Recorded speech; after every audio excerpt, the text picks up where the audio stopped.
Il est déjà là, mais la plupart des gens ne le réalisent pas encore. Son esprit se déplace tranquillement parmi nous, sans que le monde ne soit dérangé par sa présence. Et je veux que vous sachiez que rien de ce qui s'est passé n'est le fruit du hasard. L'histoire de l'humanité a une chronologie, et elle est entre les mains de Dieu, et cela nous est assuré par la Bible, qui a enregistré tous les événements prophétiques qui se sont déjà produits, et qui se déroulent en ce moment même, et qui se produiront bien avant ce que l'on peut imaginer. Et au sein de cette chronologie, la parole de Dieu parle de la prophétie de l'émergence de 2 bêtes qui marqueront le début de la fin des temps. La première d'entre elles, qui émergera de la mer, avec 7 têtes et 10 cornes, est l'Antéchrist. Quant à la deuxième bête, qui surgira de la terre et incitera les gens à adorer la première, les trompant par des signes miraculeux, sera le faux prophète. Et je ne sais pas si vous le savez, mais le livre de l'Apocalypse a été écrit par l'apôtre Jean, alors qu'il était emprisonné sur l'île de Patmos, en Grèce. Dieu lui a donné la vision des choses qui se produiraient au cours des 7 dernières années avant le retour de Christ et la fin des temps. Et le langage utilisé par le Seigneur dans ce livre de prophétie était un langage symbolique. Cela signifie qu'au lieu d'exprimer un message de manière directe et littérale, le Seigneur a pensé qu'il serait préférable de transmettre ses révélations à travers des représentations. C'est précisément à cause de cela qu'il existe des dizaines d'interprétations sur qui et comment sera l'Antéchrist. Et dans cette vidéo, je vais vous montrer les principales théories et interprétations que différents courants de pensée et même des religions ont sur l'Antéchrist et comment il agira dans les événements qui se produiront peu avant le jugement final. Mais avant de commencer, abonnez-vous déjà à ma chaîne, car chaque jour je veux vous aider à comprendre la Bible de manière très simple et pratique. Alors, cliquez sur s'abonner, activez la cloche et sélectionnez l'option Toutes pour que vous receviez la prochaine vidéo directement sur votre téléphone portable. D'accord? Frères et sœurs, en fin de compte, qui sera l'Antéchrist? Est-il déjà parmi nous? Restez avec moi, car nous allons maintenant dévoiler les diverses théories créées autour de cet être qui suscite à la fois la peur et beaucoup de curiosité chez les gens. Avant tout, je tiens à préciser que je vais simplement exposer ces théories, mais à la fin de la vidéo, je vais vous parler de qui est vraiment cet être, d'où je crois qu'il viendra et quel est son rôle dans tout ce que nous avons vu se produire de mal de nos jours. D'accord? Alors, allons-y. Première théorie, l'homme milliardaire. Les personnes qui soutiennent cette théorie croient qu'un antéchrist viendra dans le monde sous les traits d'un homme très riche qui utilisera l'influence de toute sa fortune pour manipuler et contrôler les systèmes et les gouvernements mondiaux. Pour comprendre les raisons qui renforcent cette idée, explorons quelques points du chapitre 13 de l'Apocalypse. Ce chapitre traite précisément de l'émergence de l'antéchrist, sortant de la mer avec 10 cornes et 7 têtes. Ce symbole, les cornes et les têtes, ont été interprétés depuis l'Antiquité comme représentant différentes nations ou structures de pouvoir, et il pourrait contrôler toutes ces structures. De plus, les versets 4 à 8 de l'Apocalypse 13 montrent que la bête reçoit l'autorité sur toutes les tribus, peuples, langues et nations, et c'est l'admiration des gens pour un tel pouvoir qui les amènerait à adorer et servir l'Antéchrist. Cette théorie suggère que l'Antéchrist aurait tellement d'argent qu'il pourrait changer l'opinion des gens, contrôler les médias et même manipuler les leaders religieux et politiques. C'est précisément toute cette influence et ce pouvoir économique qui permettrait à la deuxième bête, le faux prophète, d'obliger toutes les personnes à recevoir une marque sans laquelle elles ne pourraient ni acheter ni vendre. Autrement dit, en occupant une position clé dans l'économie internationale et en influençant les politiques mondiales, l'homme milliardaire pourrait imposer ses propres politiques économiques alignées sur un agenda apocalyptique sans aucun problème. Et cette théorie peut expliquer un phénomène très courant de nos jours. Lorsqu'une personne parvient à accumuler une fortune très importante, elle devient une figure médiatique et exerce une certaine influence sur la société. Quelques exemples de cela sont des personnes comme Mark Zuckerberg, propriétaire de Facebook, Instagram et WhatsApp, et aussi Elon Musk, propriétaire de Tesla, SpaceX et bien d'autres. Il y a aussi Donald Trump, ancien président des États-Unis et un puissant milliardaire. Il y a également des exemples tels que Bill Gates, fondateur de Microsoft, et Jeff Bezos d'Amazon. Et savez-vous ce que ces hommes ont en commun? Ce sont des milliardaires réussis, puissants et influents dans le monde entier. Et tous ont été accusés à un moment donné d'être derrière des plans apocalyptiques présumés, tels que l'implantation de puces dans les gens, l'utilisation de leurs plateformes de médias sociaux pour contrôler et manipuler les masses, des liens avec l'élite mondialiste, la franc-maçonnerie et même le satanisme, montrant qu'ils aspirent à dominer le monde à travers leurs entreprises et leurs projets spatiaux. Et ce ne sont là que quelques exemples de milliardaires qui ont été accusés d'être l'Antéchrist. Mais il est important de souligner qu'il n'existe aucune preuve concrète ou biblique étayant ces accusations. Elles reposent sur des interprétations personnelles ou déformées des prophéties de l'Apocalypse. Il est donc crucial d'être très prudent et d'avoir du discernement lorsqu'on aborde ces discours, car ils peuvent engendrer plus de confusion, de peur et de haine parmi les gens. D'accord. Deuxième théorie, l'être d'un autre monde. Il existe également une théorie selon laquelle l'Antéchrist, qui se présentera comme le grand sauveur de l'humanité à la fin des temps, sera en réalité un être d'un autre monde. Cette théorie est basée sur les pouvoirs trompeurs et les capacités surnaturelles que la Bible attribue à l'Antéchrist et aux faux prophètes, tels que la descente du feu du ciel et même la résurrection des morts. Contrairement à ce que certaines personnes pourraient penser, la bête ne viendrait pas en tant qu'extraterrestre d'une autre planète, comme on le voit souvent dans les films de science-fiction, mais plutôt comme un être évolué, puissant et surtout capable de répondre à toutes les questions qui ont toujours intrigué l'homme. Cette théorie de l'être d'un autre monde semble plus réelle que ceux que nous pouvons imaginer. De nombreux chrétiens y croient, notamment en se basant sur des passages de la Bible dans le livre de la Genèse, relatant diverses rencontres entre des êtres humains et des entités d'un autre monde. Par exemple, des anges déchus se sont matérialisés et ont eu des enfants avec les filles des hommes avant le déluge. Des anges ont visité la maison de Lot alors qu'il vivait avec sa famille à Sodome. Et Dieu lui-même a visité Abraham et Sarah à travers des anges et a mangé avec eux lorsqu'il leur a fait la promesse d'avoir un fils. De plus, l'Ancien Testament relate les occasions où Jésus, désigné comme l'ange du Seigneur, est venu dans le monde pour interagir avec les hommes de Dieu lors de moments importants de l'histoire. Tout cela renforce cette théorie, car l'une des caractéristiques que l'Antéchrist aura est d'imiter les actes de Dieu. Et la Bible elle-même nous met en garde contre ces tromperies dans l'Évangile selon Matthieu, chapitre 24, et dans la lettre aux Thessaloniciens, chapitre 2. Il est également important de se rappeler que d'autres cultures mentionnent des visiteurs d'un autre monde dans leur littérature. Les écrits des anciens peuples décrivent des rencontres entre des êtres humains et des entités venues d'ailleurs que la Terre. Ces récits ne sont pas seulement intrigants, mais ils créent également une narration montrant ces êtres comme influents, transmettant sagesse et connaissances avancées à l'humanité. L'image d'un être supérieur pourrait bien conquérir les gens et les dirigeants politiques et religieux, en leur faisant croire que, en tant qu'individu meilleur et plus capable, il aurait le droit d'être le grand leader de l'humanité. Et, incroyable mais vrai, les gens adoreraient cet être. Soyons honnêtes, le monde adore déjà les êtres humains qui se distinguent de quelque manière que ce soit par l'argent, la beauté, la célébrité, le talent ou la rhétorique convaincante. Imaginez la taille de l'idolâtrie qu'une personne aussi grandiose et sage pourrait générer.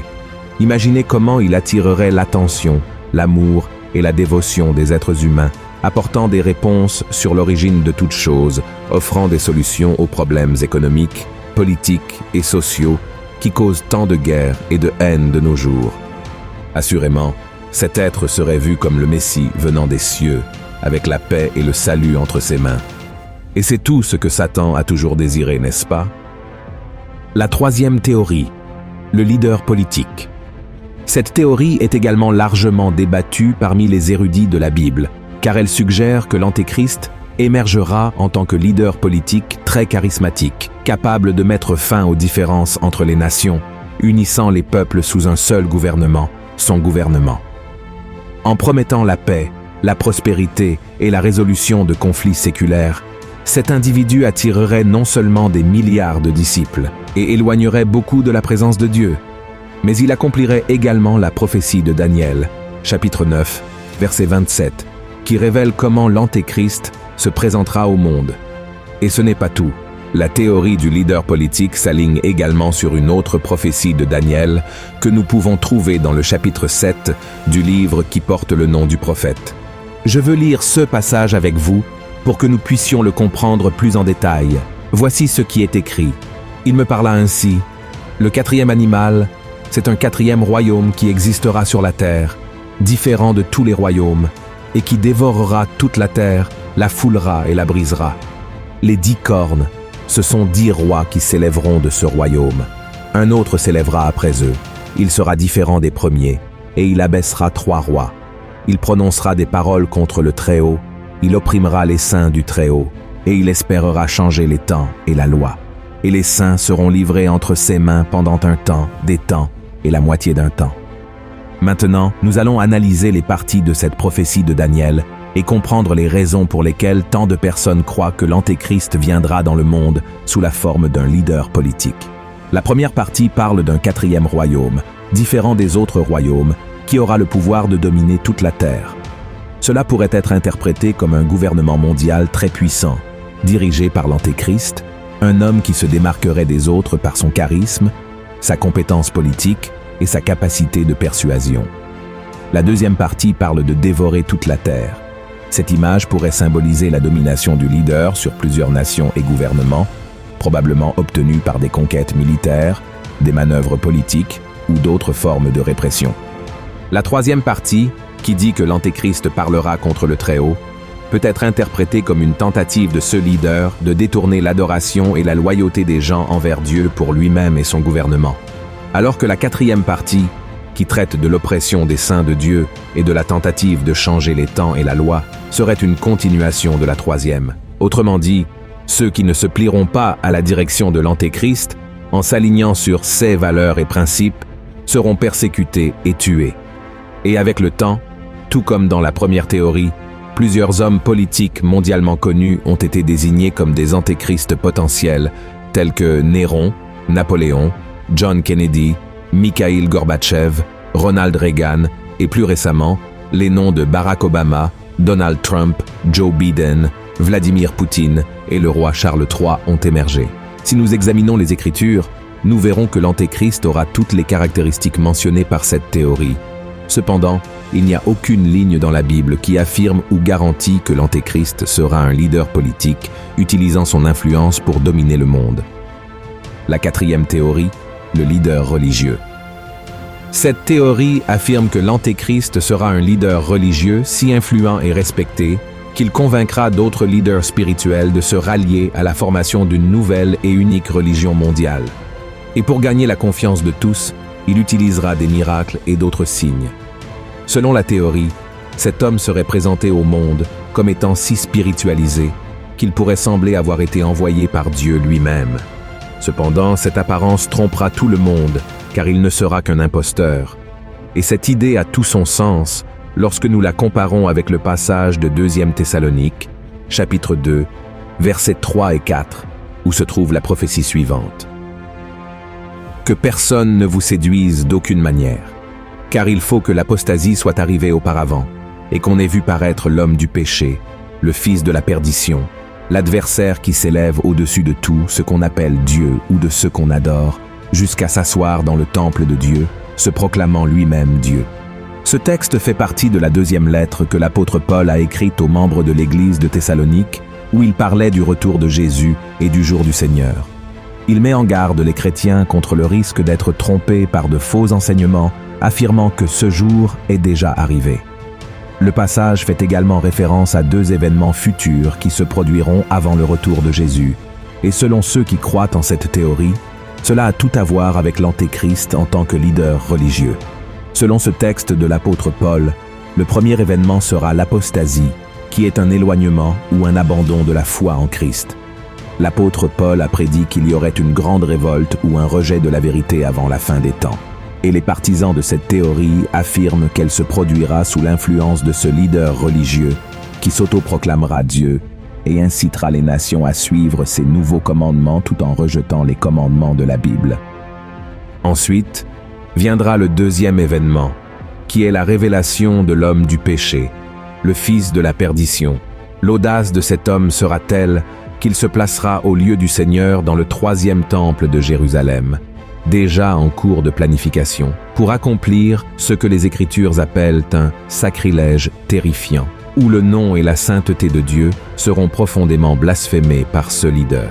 Selon ce chapitre de l'Apocalypse, la première bête serait un leader politique et religieux qui recevrait une blessure mortelle et serait guéri, amenant les gens à l'adorer. La deuxième bête serait un faux prophète qui ferait des signes et des prodiges au nom de la première bête et ordonnerait la création d'une image à son effigie à vénérer. Ce théoricien croit que la première bête serait le pape Jean-Paul II, qui a été attaqué par balle sur la place Saint-Pierre en 1981 et a survécu à l'attentat.